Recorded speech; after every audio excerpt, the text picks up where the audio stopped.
On ne peut pas créer une nouvelle réalité personnelle avec la même personnalité. Il faut devenir quelqu'un d'autre. Cela signifie abandonner certains aspects de ses pensées, comportements et émotions. Si c'était la vérité, que vous êtes le créateur de votre vie, vous devez commencer. Si vous croyez que c'est la vérité, alors vous devez croire en vous. Et cette confiance en vous se mérite. Il faut le mériter. Et la seule façon de croire en l'avenir, c'est de ressentir l'émotion qui lui est associée. Car si vous ressentez cette émotion, votre corps devient votre inconscient.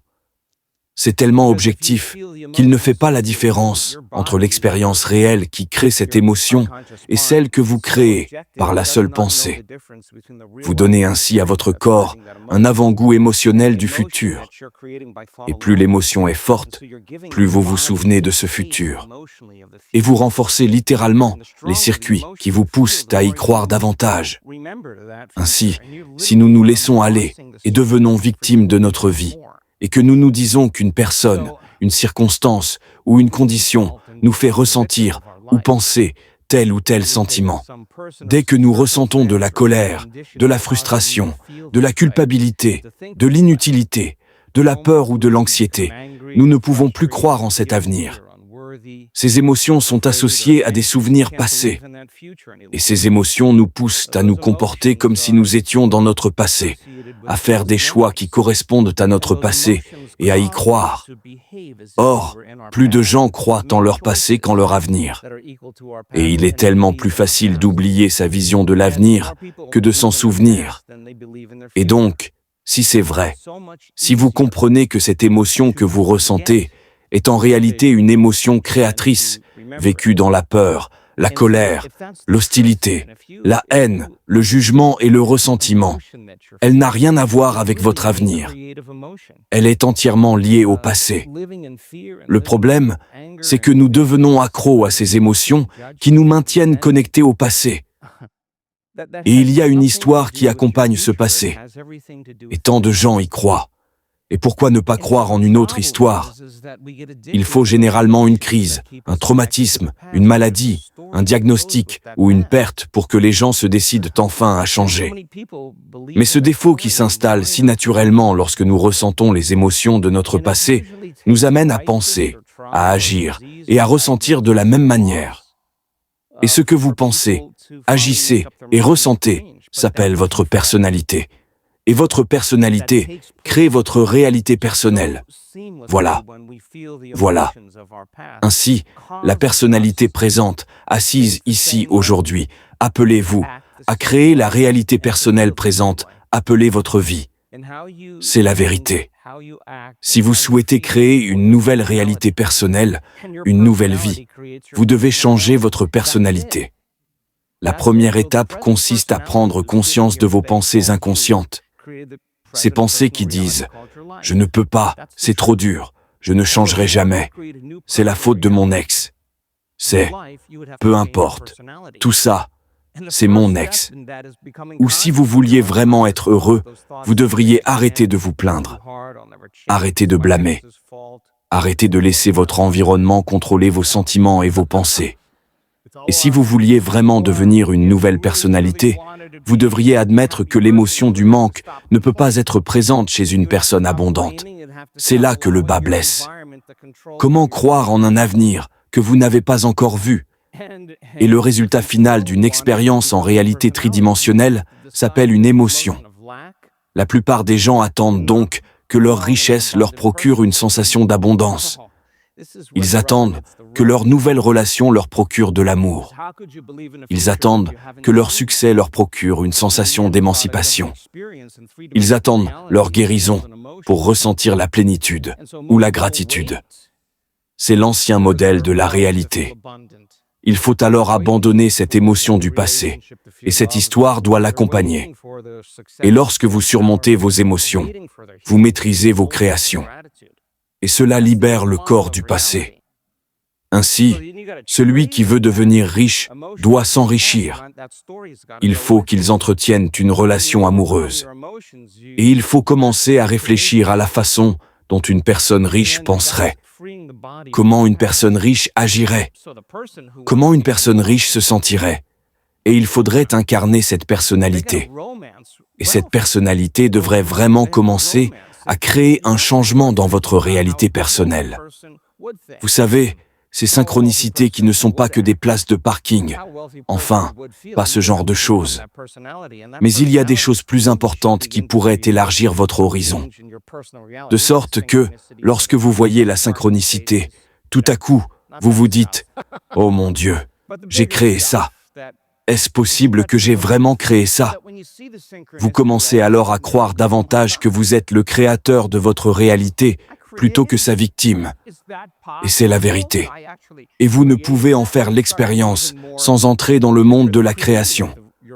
Pour accéder à cette richesse, vous devez prendre la décision très claire. Celui qui la désire et qui en est privé devra opérer de nombreux changements pour enfin atteindre cet objectif ou cette vision de sa richesse. On ne peut pas créer une nouvelle réalité personnelle avec la même personnalité. Il faut devenir quelqu'un d'autre. Cela signifie abandonner certains aspects de ses pensées, comportements et émotions inconscients, programmés parce que nous les pratiquons trop souvent et pensons ainsi. Et c'est là toute la difficulté du changement. Quand les gens font ce travail, je tiens à être très clair. Ils ne pratiquent pas la méditation pour guérir. Ils pratiquent la méditation pour changer. Et ils comprennent que si je change, mon corps changera aussi. Ma vie changera aussi. C'est l'expérience qu'ils mènent. Donc, cette énergie, ce sentiment que vous ressentez, la question fondamentale est, quand vous quittez cet endroit, pouvez-vous l'emporter avec vous chaque jour? Pourriez-vous vous en souvenir? Et pourriez-vous l'évoquer seul? Vous devenez alors le créateur de votre vie, car vous croirez davantage à l'avenir et moins au passé. Et alors, vous ferez défaut, comme nous tous. Mais combien de fois faut-il oublier avant de cesser d'oublier et de commencer à se souvenir?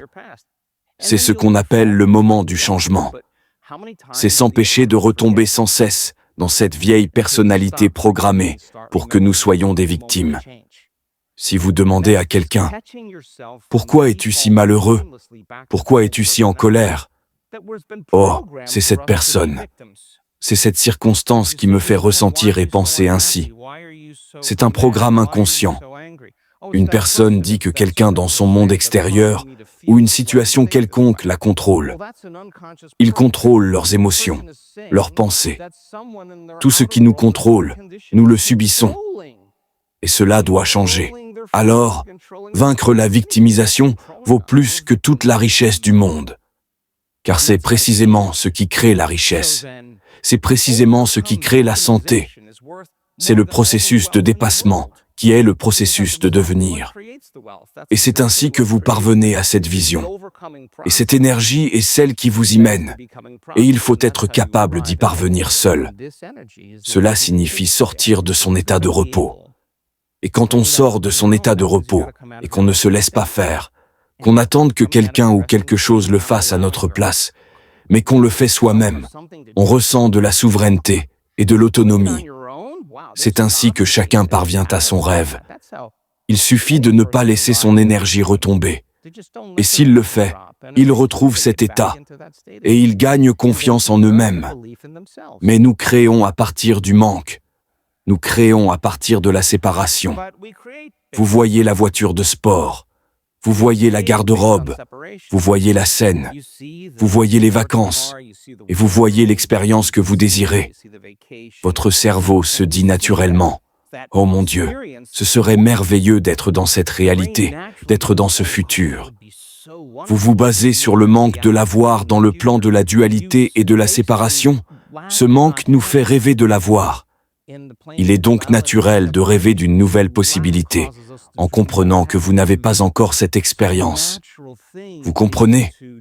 Oui. Alors, cette vision du futur, le cerveau la crée naturellement. Pour la personne passionnée, cette vision du futur, elle s'y projette. Et ce faisant, elle ressent l'émotion de ce futur. Et ils le font par la seule pensée. Une fois qu'ils ressentent ce futur, ils peuvent y croire parce qu'ils l'ont ressenti. C'est vrai. Et ils vous diront qu'il n'y a personne, ni circonstance. Je sais que je pourrais créer ça. Et vous l'avez tous fait. Chacun dans cette salle a accompli quelque chose de formidable. Et vous avez gardé cette vision vivante dans votre esprit. Et vos comportements ont été à la hauteur de vos intentions. Vos actions ont été à la hauteur de vos pensées. Tu as réussi à faire travailler ton corps et ton esprit ensemble. Tu as arrêté de penser à certaines choses, comme « je ne peux pas, c'est trop dur, je n'en ai pas envie, je ne changerai jamais ». Il a fallu faire des choix différents. Et le plus dur dans le changement, c'est de ne pas faire les mêmes choix que la veille. Et ça veut dire que tu vas te sentir mal à l'aise. Tu arrêtes de faire les mêmes choses, les mêmes habitudes, de rester assis sur le canapé, etc. Tu n'avais pas le temps de te plaindre, tu sais, ce genre de choses. On commence à s'éloigner de certaines expériences vécues avec certaines personnes dans certaines circonstances. On ne voulait plus vivre ça. Il fallait vraiment dépasser ses émotions et continuer malgré tout. Et on fait ça tout le temps. Et puis, vous savez, on court et tout d'un coup, les synchronicités commencent à se produire. Tout le monde a vécu ça. Et puis, l'expérience se produit et vous ressentez l'émotion qui en découle. Cela dissipe le manque ou la séparation qui en résulte. L'émotion est donc le résultat final de l'expérience dans la réalité tridimensionnelle. Tu l'as déjà dit? L'émotion, c'est quoi? Le résultat final de l'expérience. C'est la récompense, le bénéfice de l'expérience. Vivre l'expérience, c'est l'émotion qui en est la conséquence. Et cette émotion, c'est toute l'information sensorielle que vous percevez. Tout ce que vous voyez, entendez, sentez, goûtez et ressentez. Toutes ces informations reviennent à votre cerveau sous forme de jungle de neurones ou s'organisent en réseau. Et lorsqu'elles s'enchaînent, une autre partie du cerveau, appelée cerveau chimique, le cerveau limbique, le cerveau émotionnel, commence à produire des substances chimiques pour produire cette émotion. Et cette émotion comble alors le manque. Et maintenant, vous dites, j'ai créé ça. Et vous passez à autre chose. Vous pouvez maintenant devenir vraiment bon dans ce domaine. On peut étudier, se former, être coaché, apprendre de ses erreurs, être discipliné, accumuler des choses et s'améliorer. Mais il existe une autre façon de créer, sans trop en faire. Ce sont des lois qui transcendent les lois newtoniennes classiques. Et si vous ressentiez chaque jour l'émotion du futur avant qu'il ne se produise, souvenez-vous de ce sentiment. Et ce sentiment était que votre cœur tombe amoureux de votre vie, de votre vision. Il vous faudrait réveiller ce cœur. Si vous pouviez faire cela et l'associer à la vision de votre avenir, je vous promets qu'il vous sera plus facile de faire des choix pour l'aborder. Je vous garantis que vous y croirez et que vous ferez tout pour avancer vers cet avenir. Et vous vous y lancerez sans hésiter. Alors, si ça n'arrive pas quand on le souhaite, vous voyez ce que je veux dire?